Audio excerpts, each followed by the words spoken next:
Yeah, let's do it. All right. We are going back. Let me transition here to gameplay. And we got round 7, and we got a barn burner for you. I mean, I'm excited for this one. I'm so pumped. we have undefeated Landon Lord running Qi'ra green, and BobbySapphire of KTOD on the bottom running Jango Tarkentown. So this is a match you've played And a this lot is of. table 1, by the way. Yep. So both of these guys are undefeated at 6-0 right now. Tell us about what you think the pressure points are for Qi'ra. I mean, you've played Qi'ra at a PQ. I've played Jango at a PQ. So we should be set up for this matchup. Yeah, so I've usually played Qi'ra ECL, which has struggled a bit more into Django. The 30 point is generally regarded as being better into Django. So the main pressure points are like not getting blown out early and making sure that you have enough buffer room to answer big things coming down late, like Raiders and Devastators off the TDR. So you don't want to take enough damage early because sometimes those things will come out and you're going to be out of resources. You want to go long. You usually want to find ramp early so you can get to things like Devastating Gunship. The 30 point gives you a bit more health to spare than Django, than ECL into Django.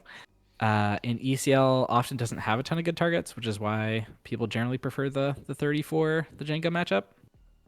And this Qi'ra player has won a couple big matches against Django, including last round. So Yeah, I'm excited to see how it happens.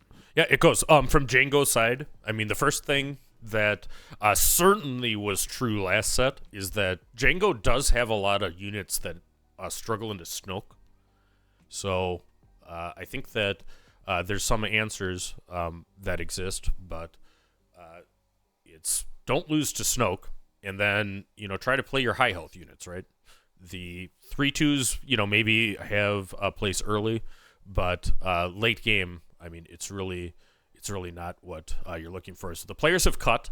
I think that BobbySapphire has initiative, and we are going to be going into game 1 of round 7 of the largest U.S. tournament for Star Wars Unlimited, the Sector Qualifier in Denver, Colorado. So thanks you all for joining us. Yeah, this is going to be a great match. So if you're looking to improve your game playing either one of this decks, this is what you need. I'll also say on the topic of Snoke, this deck list isn't actually running Snoke. I'm looking at it now. A lot of Qi'ra decks have started to cut him because he is great into a lot of Jango's units, but these days Jango's playing things like Devastators and Radiant Sevens and what's the other one that's escaping me? War Juggernaut. Yep. And those things don't lose to Snoke quite as hard. All right, Sketchy Orders is 2 of their locals, so that means if this is 2 of their locals, that means that Landon is a Massachusetts guy or thereabouts. We have Crafty Smuggler come in for BobbySapphire, and Qi'ra is going to play a Hyliban and Shielded. All right. So Hyliban Enforcer is a grit unit, meaning that the 2 damage on it makes it hit harder. So that's a 3 attack, swinging for Landon playing Qi'ra 30. All right, so Landon's hand it looks like he's got double perilous positions, a Power of the Dark Side, and a Vader, which is kind of awkward. Although perilous lines up pretty well into the Crafty here. Yeah. All right. So Jonathan Riddell in chat says Landon's actually from Omaha, so it's one of the Nebraskans. We heard people shouting out the Omaha crew. I'm sure they're rooting along. Anybody that didn't make it to Denver is going to put 3 damage into Tarkentown. BobbySapphire responds with a Zygarian Starhopper, a very good set 4 unit. Ooh. Yeah. And yep, there's that perilous onto the Crafty. Absolutely.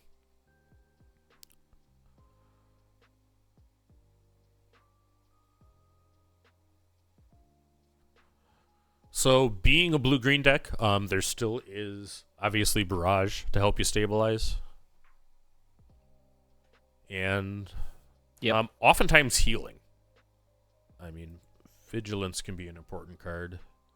Here, let me actually pull up. Yeah, this Qi'ra's on 3 copies of Vigilance, which a lot of people are on 2 and with the 1 in the sideboard, but Right. Yeah, and it even gets more healy Landon's on all 3. after sideboard if the top targets are in the usual position they are in Qi'ra decks. All right, so that Hyliban is swinging for a lot right now. It's like at 3rd damage. And that was actually kind of a heads-up play. The indirect can go through the shield, so kept the shield, but was able to get another damage onto the Hyliban, so it swings for 4. Cool stuff. There's the Bib Fortuna onto Bobby's board, which is a very interesting card. I haven't seen it in a ton of Jangos, but and he's been with it for a while. I'm a big believer too, because right now we're going to go to 5, so he'd be able to TDR the Devastator with Bib Fortuna. Yep. And that is huge. I mean, that's the most unfair thing that the Jango deck can do, is TDR Devastator. Let's see what he's got in store for us here. First off, Lando's up to a nice damage lead, though. Yeah, he's got 10 on base, so it's there. Bib is going to take the shield from the Hyliban. All right. We're both players can mutually flip this turn. Although I imagine Landon's probably going to wait until Mike flips so we can get that Qi'ra damage onto the Jango. Oh, no, he's going to do it aggressively. All right. Bit risky because Bobby's got full resources to be able to exhaust that Qi'ra. Right.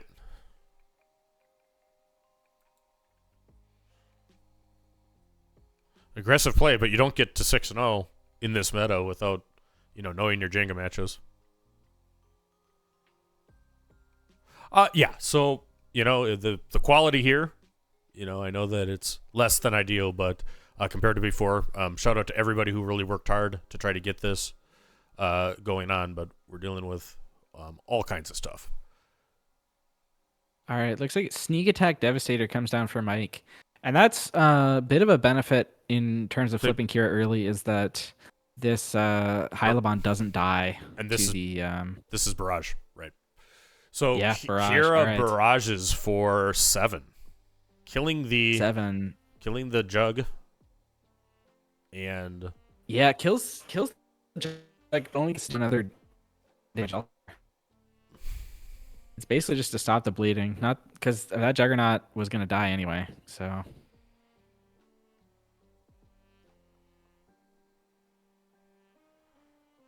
all right, it was a bit bad to use the barrage there, but that's what I'm saying about not making sure you don't take a bunch of damage because that Juggernaut was going to hit for 7. Yep, and you don't want to take that. All right, it looks like Mike's going to use his Target Town there to clear the Hyliban. Yep, draws a card because Hyliban does have a bounty, and very good. So this is a tough match. Both players have done 10. Jango's got more of a board, but Landon has initiative, and Qi'ra swinging for 5. Kira's actually is he going to base? He is. Going to base. No glory, only results. All right. Let's go, Qi'ra. Needs to do 10 more damage to take out one of the great players of Swoo and somebody that's playing this deck a lot. So I think that BobbySapphire is trying to think what that means with Qi'ra attacking base, right now. Yeah. I will say I usually don't like playing things like that. I usually like playing control, but if you can't kill anything with the Qi'ra, might as well put some pressure on. See if you can't get that win condition. And it gets you to 10. I mean, Kira's not long for the world. Jango actually clears her. I mean, how often do you see a Jango attacking into things nowadays? But I think that's the right play. Can't risk a barrage. Vigilance is going to come down. And he's got the Vigi. And he chooses to kill Bib Fortuna with Vigilance. Could have gotten Jango. I'm not sure I probably would have gone Jango there because Mike's already on 6, which means he could already TDR Devastator. Right. And he's got 4 left. We're going to see a Crafty Smuggler come down.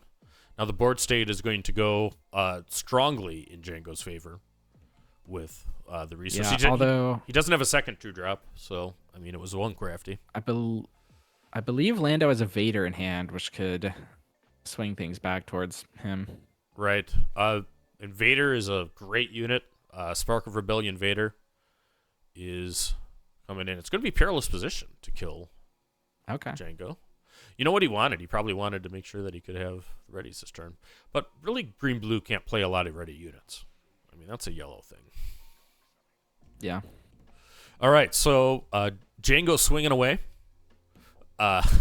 Jake, CK, or Creason in the chat, or Fasan in the chat. I know that. He's a KTOD guy. Says Jango or Bib has got to go. Yeah, Bib is a dangerous unit. Does free daring raids, half-cost surprise strikes, and turns on your TDRs earlier. That is an Onyx Squadron Brute, which is the healing. And Sneak Devastator coming down. That's a massive play for Mike. Yeah, and it is hitting, and you want to see the power of Jango right here. 18 damage on the base with the on attack, and another 9 to 27. Boy, does that swing again. Yeah, that's...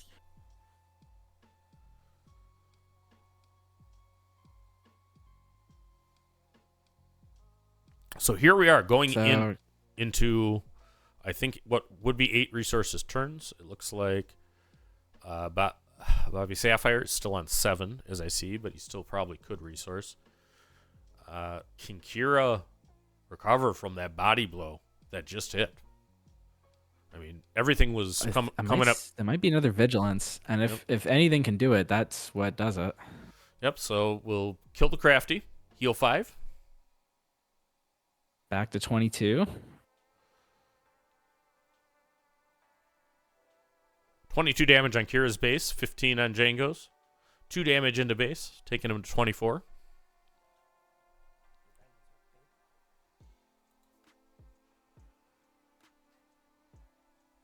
Alabon.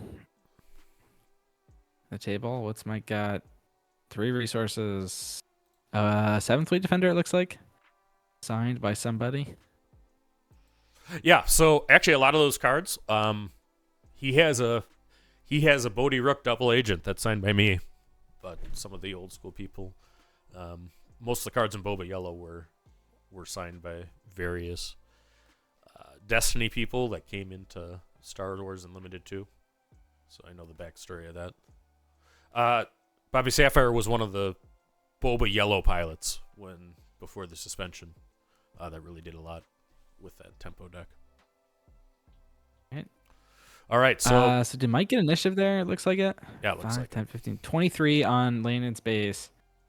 2 units out. I think he's got one unit out right now. Yeah, I mean 2 units out for Mike, just the one for Landon. That's that Hylabon. George the Hulk says villain control is the hero in the story. Yeah, that's true. All right, got takedown. We got takedown for the IG-2000. He's got the takedown. But that's Devastator. So we're going to game 2. We're going to game 2. Fire up 1. Jango doing Jango things. Going up. So, Qi'ra, what are you sideboarding in for a Jango matchup? Let's see. I'm bringing in top targets for sure. Looking at his sideboard, he's got Fell the Dragons. I'm probably bringing those in mainly for the Devastator play. He's got Unexpected Escape. That's a cool card. That is a cool card. That is the Exhaust card for 1 that Blue has, I think. Yeah, and it lets you rescue a captured card as well. Right, so that might come in. Yeah, I think so. I think you play everything that can tap. It does similar things to EMP. Like a blue-yellow deck can actually run EMP and that card for multiple 1-cost exhaust. But 1-cost exhaust is very, very helpful into a deck that keeps whipping Devastators and Juggernauts and sometimes Radiant 7s at you. For sideboard decision here, and it wouldn't surprise me if he actually pops up and shows us what he sideboards at somewhat's here, the CCG veteran that he is. But I think you bring in Lurking Tie against Qi'ra. You definitely bring in a Bazine. Yeah, definitely. And that's a lot of help. I mean, Lurking Tie is a problematic card for Qi'ra. typically. Now, there's more answers now than there was, but I mean, it's still something that. Yeah, without ECL, it's especially problematic. Right. And let me actually look.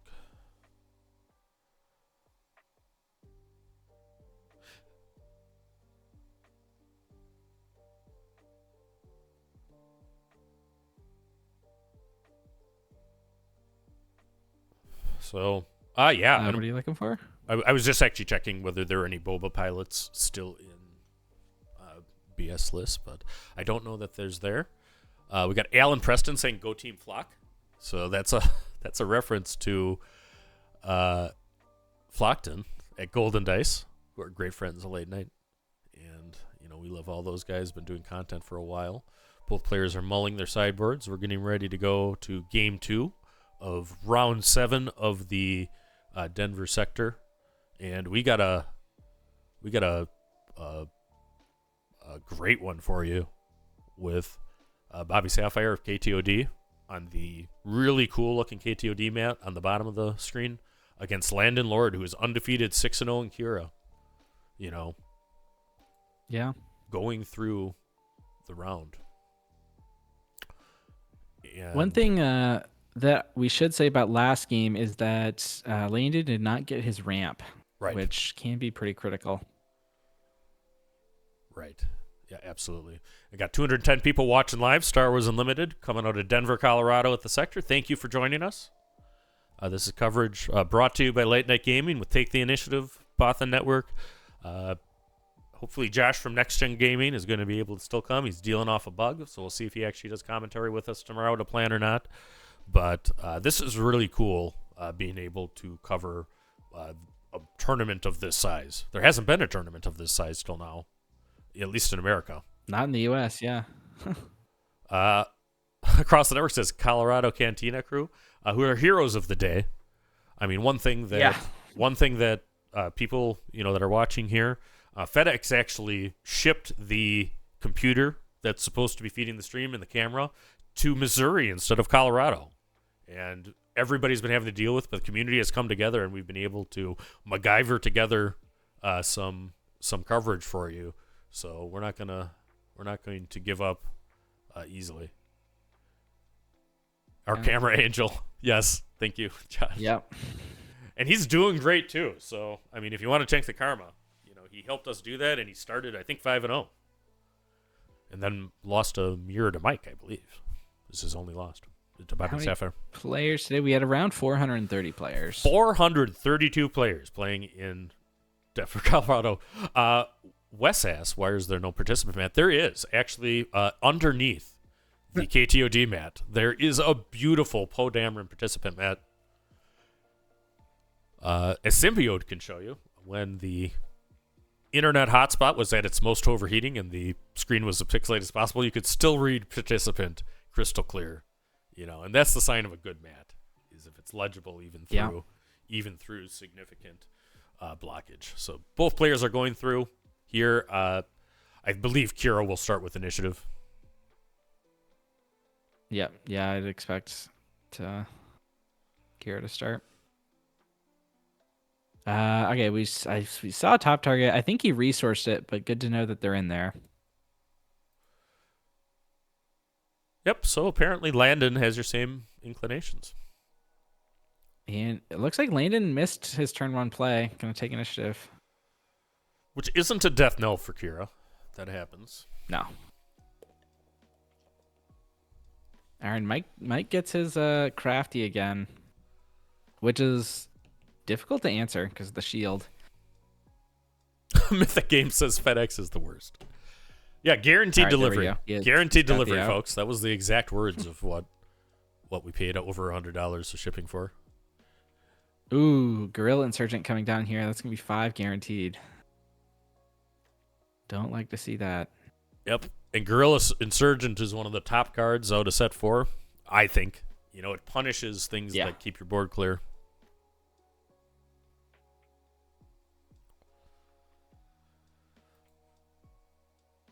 Keep on riding the refresh button here. Try to keep our camera from, going through.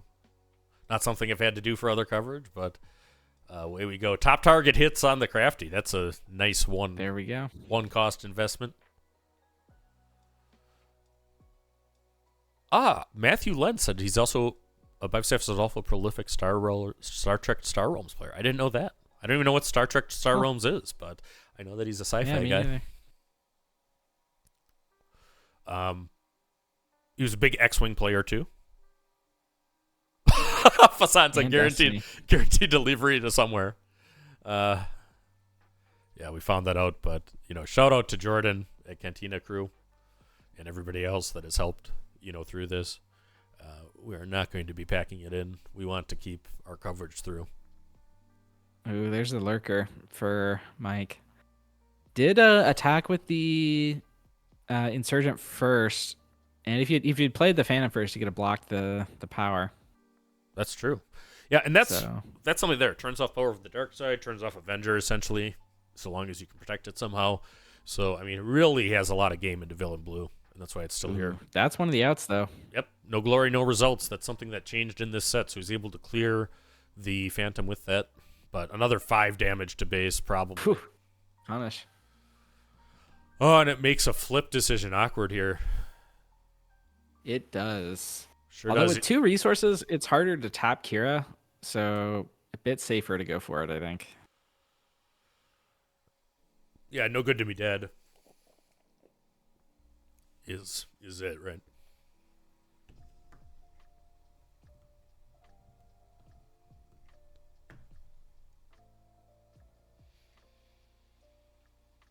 Mike's trying to find a 1 damage token for that Insurgent. Shout out to Metal. What's he doing? Yeah, shout out to Metal Fab. Jordan brought some Metal Fab, but actually, I think one of the owners of Metal Fab is in Colorado. Dropped off a bunch of tokens by the stream table. Our giant dials and our dice were also in the same box that got waylaid.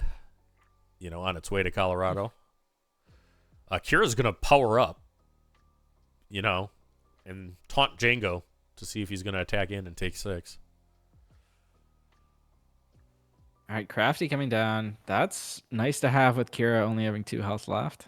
Oh, it sure is. And Crafty Smuggler, it's kind of a card that you've seen from the beginning of this game till now consistently. 2/2 shield. I'm told that Ooh, and Mike's gonna not run Jango. He doesn't want Jango to get barraged today. Yeah, that's what I was gonna say. Playing conservatively here. Right, because Qi'ra Barrage would kill Jango and take the shield off the Crafty. Yep. Guerrilla Soldier, not Insurgent. Does cost him 3 damage, though. Thanks, yeah. Usually it's kind of an expletive after Guerrilla when somebody plays one on you with a empty board.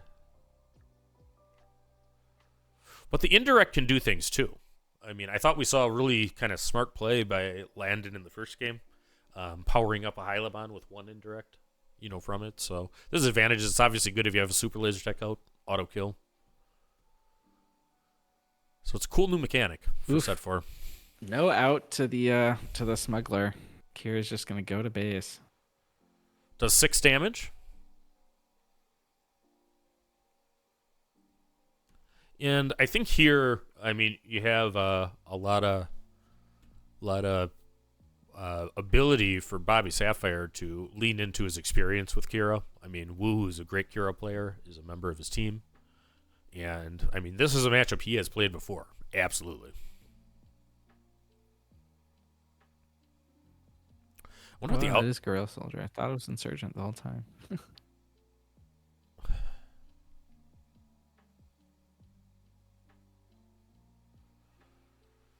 TDR. Hugely right, important. Drawing 7 cards. What is going to hit with this triple Dark Raid from Jango? There's thought. I'm going to say he doesn't have... He's not slamming anything. Devastator was not slammed immediately. So, but maybe it just slammed. Does come down. Just slammed. Maybe it's the psyops. Happened. But he does have no glory to save a lot of the damage. Yep, that's the second no glory out of Qi'ra, and well timed. But how good would have the exhaust card been there? And that Devastator doesn't come to hand. So that's relevant Yeah. because it's dead. Super dead. Not even a little alive.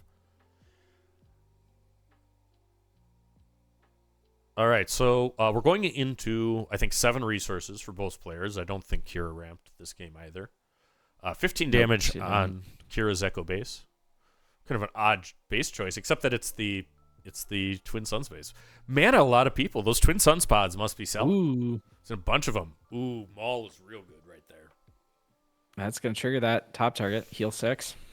Ooh, so a body blow, taken as Jango falls to Darth Maul. There's no other underworld units, so Darth Maul. That's not Darth Maul. That's just Maul. They are different names, which is relevant. Small. But takes 3 damage back. Tarkin Town was still up. Oh, yeah. And let's see what comes down with 7 damage for Jango. It's going to be a Lurking Tie and an IG. Not using its on attack or on wind played. But not even a super laser blast hits that Lurking Tie. I mean, this is where you want Snoke. This is a last match. They're slamming that would just exactly right now. It is.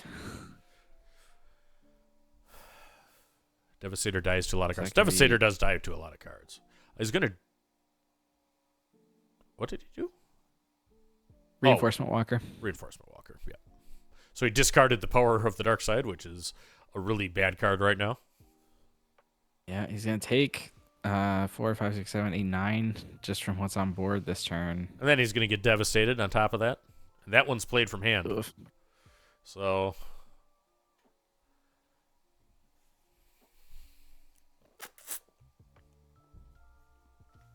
a barrage would be nice here. yeah. I mean, he's got to clear Devastator. If he doesn't have Vout for that, this game is over. It is a barrage. He does have it. He does. So he's able to do 8 with that. Clear the Crafty, clear the Devastator. Survives for a bit. He's dead to Surprise Strike, though. It's not Surprise Strike. It is War Juggernaut. Juggernaut. Tapping down the Reinforcement Walker, which is huge. And if he's got nothing for either of these units, then that's going to be game.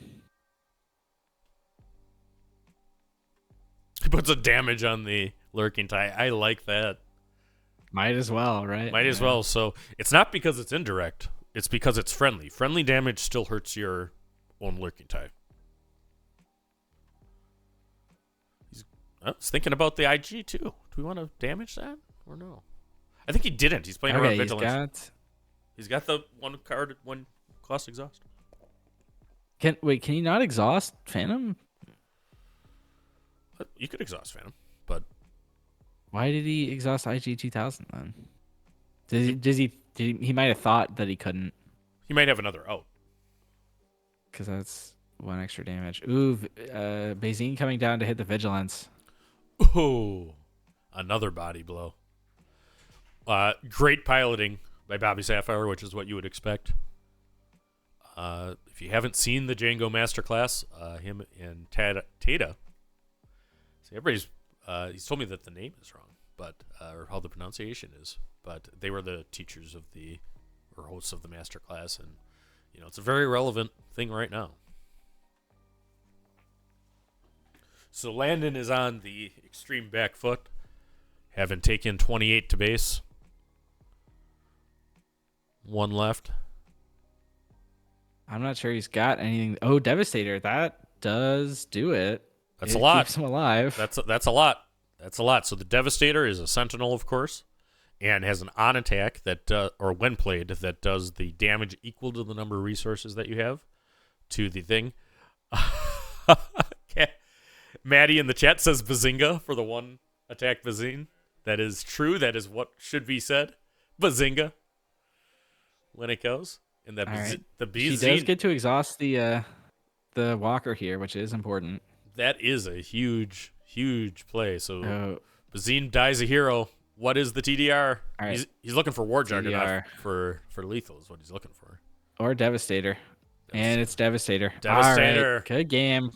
All right. So great match. Well played by both players. The Jango Tarkin Town deck, piloted by KTOD's BobbySapphire, does prevail and improving to a perfect 7-0 at the Denver Sector Qualifier. Landon Lord, who's been killing it with Qi'ra 30, is not able to take this, but is still absolutely in contention for Top Cut and looking to get to game day 2 of this event, where we'll be back with more coverage. So